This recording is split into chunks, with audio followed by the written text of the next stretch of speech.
Assalamualaikum warahmatullahi wabarakatuh. Hai semuanya, apa kabar? Semoga kita selalu dalam keadaan sehat dan selalu dalam lindungan Tuhan Yang Maha Esa. Hari ini ketemu lagi dengan Ibu Putri dalam pembelajaran PPKN. Sebelum kita memulai pembelajaran, kita sebaiknya berdoa terlebih dahulu agar pembelajaran hari ini berjalan dengan lancar. Baik, kita lanjut saja ke pembelajaran berikut ini.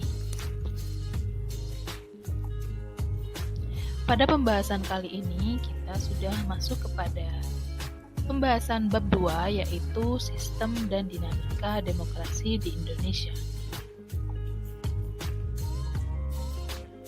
Tujuan pembelajaran pada bab ini yang pertama, menghargai nilai-nilai ketuhanan dalam berdemokrasi Pancasila sesuai dengan UUD NRI 1945. Yang kedua, berperilaku santun dalam berdemokrasi Pancasila sesuai dengan UUD NRI 1945. Yang ketiga, mengkaji sistem dan dinamika demokrasi Pancasila sesuai dengan UUD NRI 1945. Yang keempat, menyajikan hasil kajian tentang sistem dan dinamika demokrasi Pancasila sesuai dengan UUD NRI 1945. Pembahasan yang pertama adalah mengenai makna demokrasi. Silahkan simak penjelasan berikut ini dengan seksama. Demokrasi. Nah, kita sering dengar kata demokrasi itu dalam kehidupan sehari-hari kita, yang mana demokrasi itu berasal dari bahasa Yunani, yaitu demos dan kratos. Demos yang berarti rakyat, dan kratos yang berarti pemerintahan. Jadi, makna dari demokrasi itu sendiri berarti kekuasaan di tangan rakyat, atau yang lebih kita kenal sebagai pemerintahan dari rakyat, oleh rakyat, dan untuk rakyat. Nah, pengertian demokrasi itu dikemukakan oleh Abraham Lincoln. Negara yang menerapkan sistem demokrasi dimaknai sebagai negara yang menganut bentuk atau mekanisme sistem pemerintahan dengan mewujudkan kedaulatan rakyat atau kekuasaan warga negara atas negara. Jadi, kekuasaan tertinggi pada negara demokrasi itu berasal dari rakyat, bukan presiden, bukan MPR, bukan DPR, dan lain-lain. Seperti itu. Jadi, semua keputusan pemerintahan negara itu harus sesuai dengan kehendak rakyat. Itu harus menguntungkan rakyat, harus sesuai dengan cita-cita rakyat itu sendiri.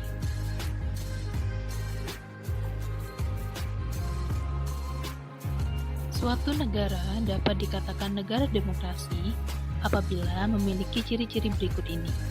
Yang pertama, pemerintah menjalankan kehendak dan kepentingan rakyat. Yang kedua, adanya pemisahan dan pembagian kekuasaan pemerintah. Yang ketiga, adanya mekanisme tanggung jawab dari pemerintah.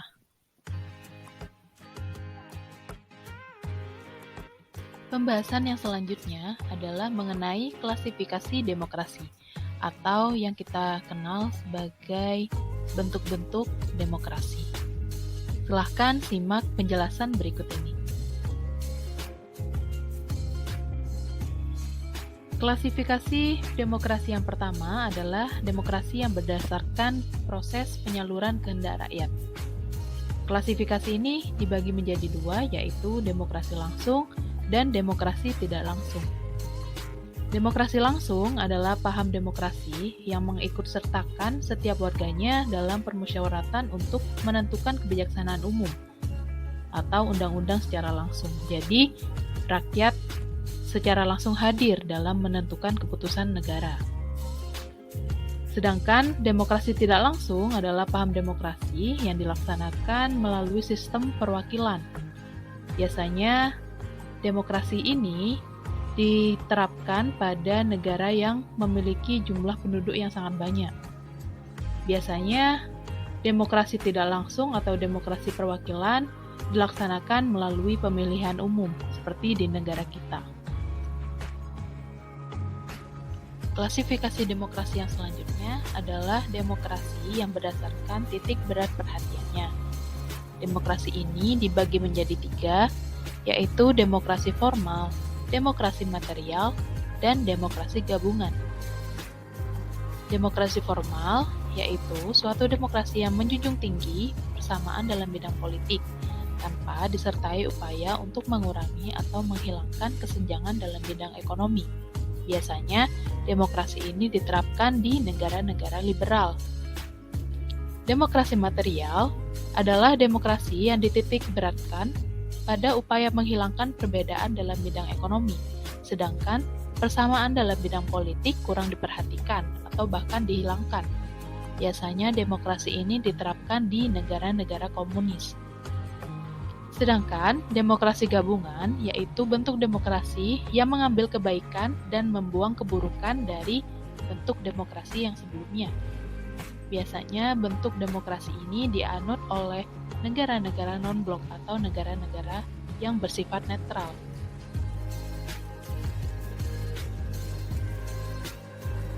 Klasifikasi demokrasi yang terakhir adalah demokrasi berdasarkan ideologi. Demokrasi ini dibagi menjadi 2, yaitu demokrasi konstitusional atau demokrasi liberal, dan yang kedua demokrasi rakyat atau demokrasi proletar. Demokrasi konstitusional yaitu demokrasi yang didasarkan pada kebebasan atau individualisme. Ciri khas pemerintahannya adalah kekuasaan pemerintah yang terbatas dan tidak diperkenankan banyak melakukan campur tangan dan bertindak sewenang-wenang terhadap rakyatnya. Kekuasaan pemerintahan ini dibatasi oleh konstitusi. Sedangkan demokrasi rakyat yaitu demokrasi yang didasarkan pada paham Marxisme dan komunisme. Demokrasi rakyat mencita-citakan kehidupan yang tidak mengenal kelas sosial. Manusia dibebaskan dari keterikatannya kepada pemilikan pribadi tanpa ada penindasan serta paksaan. Pembahasan kita yang selanjutnya adalah tentang dinamika penerapan demokrasi di Indonesia. Silahkan simak penjelasan berikut ini dengan seksama. Penerapan demokrasi di Indonesia tentu berbeda dengan penerapan di negara-negara yang lainnya. Karena di Indonesia itu menerapkan demokrasi yang berlandaskan dengan Pancasila atau biasa kita sebut dengan demokrasi Pancasila. Kita semua tahu bahwa Pancasila merupakan ideologi negara kita, di mana semua hal yang kita lakukan di negara kita harus berlandaskan dengan Pancasila. Demokrasi Pancasila itu sendiri memiliki prinsip yang pertama, demokrasi yang berketuhanan yang Maha Esa, yang kedua, demokrasi dengan kecerdasan, yang ketiga, demokrasi yang berkedaulatan rakyat, yang keempat, demokrasi dengan rule of law, yang kelima, demokrasi dengan pemisahan kekuasaan negara. Yang keenam, demokrasi dengan hak asasi manusia. Yang ketujuh, demokrasi dengan pengadilan yang merdeka. Yang kedelapan, demokrasi dengan otonomi daerah. Yang kesembilan, demokrasi dengan kemakmuran. Dan yang terakhir, demokrasi yang berkeadilan sosial. Kita mengetahui prinsip-prinsip demokrasi di Indonesia, kita juga harus mengetahui bagaimana sejarah penerapan demokrasi di Indonesia. Langkah awal demokratisasi di Indonesia dimulai saat diterbitkannya Maklumat Wakil Presiden nomor 10 tanggal 3 November 1945 yang berisi anjuran untuk membentuk partai politik. Partai politik merupakan syarat negara untuk melakukan demokrasi. Karena dengan adanya demokrasi, partisipasi dari masyarakat bisa tersalurkan dengan maksimal. Dan juga, partai politik merupakan sarana pendidikan politik bagi anggota parpol tersebut dan masyarakat luas. Seperti itu. Setelah dikeluarkannya Maklumat Presiden nomor 10 tahun 1945, terjadi beberapa periode perkembangan demokrasi di Indonesia. Perkembangan tersebut dibagi menjadi 4. Yang pertama, demokrasi liberal. Yang kedua, demokrasi terpimpin. Yang ketiga, demokrasi Pancasila pada masa Orde Baru. Yang keempat, demokrasi reformasi. Demokrasi liberal dan demokrasi terpimpin terjadi pada masa pemerintahan Insinyur Soekarno, yang nama lainnya disebut masa Orde Lama. Masa demokrasi liberal terjadi pada tahun 1949 sampai 1959, yaitu terjadi pada pemerintahan Insinyur Soekarno.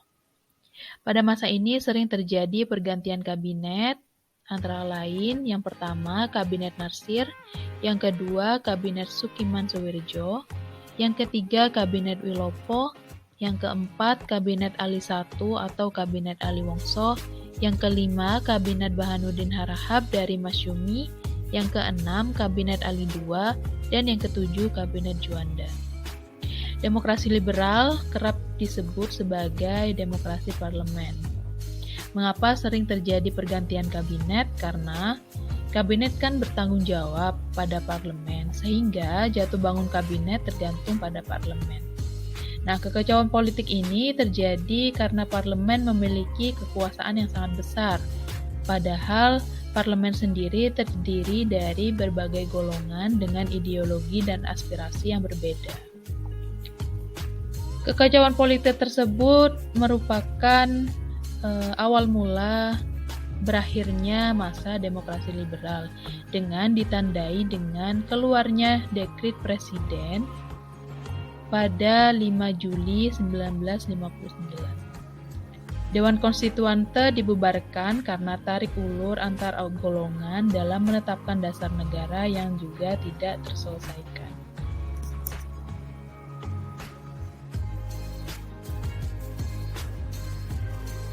Demokrasi terpimpin terjadi pada tahun 1959 sampai 1965 yang ditandai dengan dikeluarkannya dekret presiden tahun 1959 yang menyatakan UUD 1950 tidak berlaku lagi dan memberlakukan kembali UUD NRI tahun 1945. Jadi yang sebelumnya demokrasi liberal itu menerapkan UUD 1950 di mana negara Indonesia masih berbentuk serikat, bukan republik.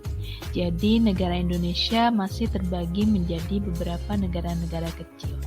Seperti itu. Sedangkan diberlakukannya kembali UUD NRI tahun 1945 itu berarti negara Indonesia kembali menjadi negara yang berbentuk republik. Demokrasi Pancasila terjadi pada tahun 1965 sampai 1998, yaitu terjadi pada masa pemerintahan Presiden Soeharto, atau bisa disebut sebagai masa Orde Baru. Nah, Orde Baru ini berkeinginan melaksanakan Pancasila dan UUD NRI tahun 1945 secara murni dan konsekuen, sebagai kritik terhadap Orde Lama yang dianggap telah menyimpang dari Pancasila. Dengan demikian, sistem politik ini diberi nama Demokrasi Pancasila.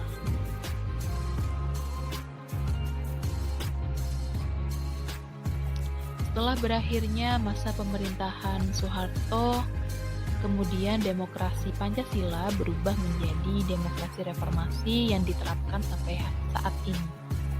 Demokrasi reformasi juga menerapkan Pancasila dalam penerapannya, namun perbedaan dengan demokrasi Pancasila pada zaman Orde Baru adalah demokrasi reformasi menyesuaikan perkembangan zaman dan juga lebih mengutamakan aspirasi dari masyarakat.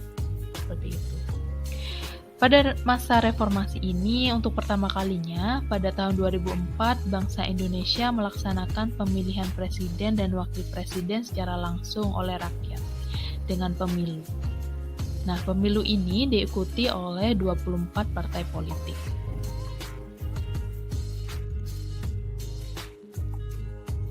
Penjelasan yang terakhir yaitu mengenai membangun kehidupan yang demokratis di Indonesia. Silahkan simak penjelasan berikut ini dengan seksama. Dalam membangun hal yang demokratis, tentunya kita memulai pada lingkungan yang paling kecil terlebih dahulu, yaitu lingkungan keluarga. Karena setiap anggota keluarga mempunyai hak dan kewajiban yang sama. Hak dan kewajiban ini hendaknya dihormati oleh setiap anggota keluarga. Jadi, setiap anggota keluarga harus sadar diri akan hak dan kewajibannya, jadi keluarga dapat menghargai satu sama lain.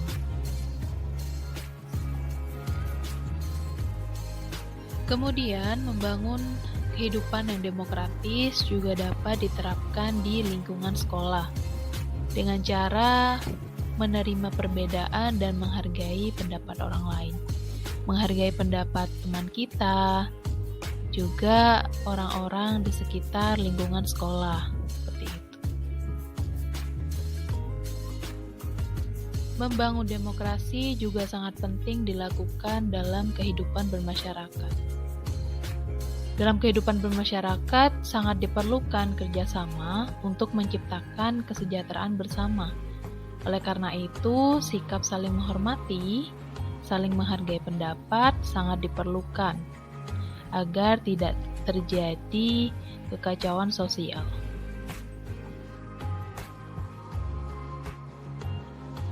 Oke, pembelajaran pada bab ini sudah selesai dan terima kasih sudah menyimak materi dengan baik. Kurang lebihnya, Ibu mohon maaf apabila ada kesalahan dan semoga pembelajaran kali ini bermanfaat bagi kita semua. Sampai jumpa di materi selanjutnya. Wassalamualaikum warahmatullahi wabarakatuh.